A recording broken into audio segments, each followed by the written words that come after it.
Ayan, tilapia.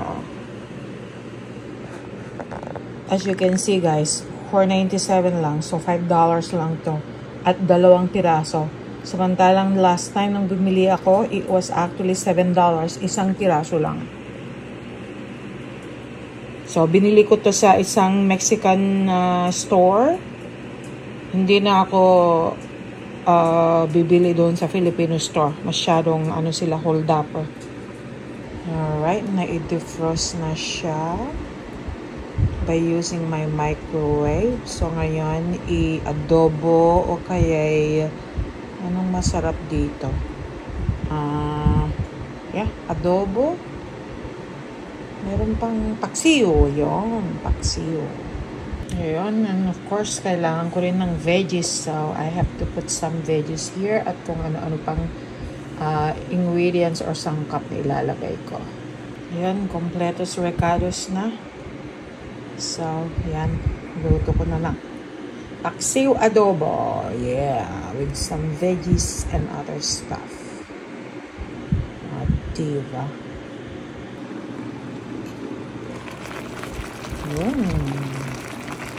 Cooking. Sarap yan. Okay, luto na. Bago masunog. Stopin ko na. Alrighty. Ayan, nadurog na sa pagbaligtad ko.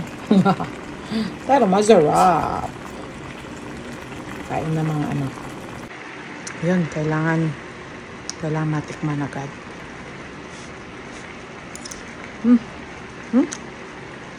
Wow.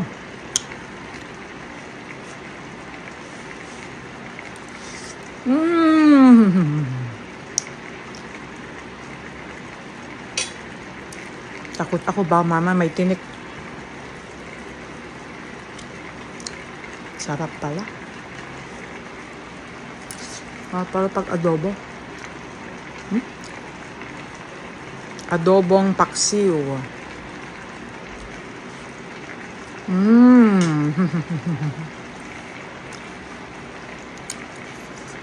Yan. Magpurgam muna ako sa mga isda-isda ganun. Chicken, pwede ganun. Mga red meat, bawal muna. Pero paminsan-minsan, wag ko namang pagbawalan yung sarili ko, di ba? Kawawa naman ako na hindi na ako makatikim ng masasarap. Pero kaya nga ako nagkaroon ng sakit because puro masasarap. Dahil sa masasarap.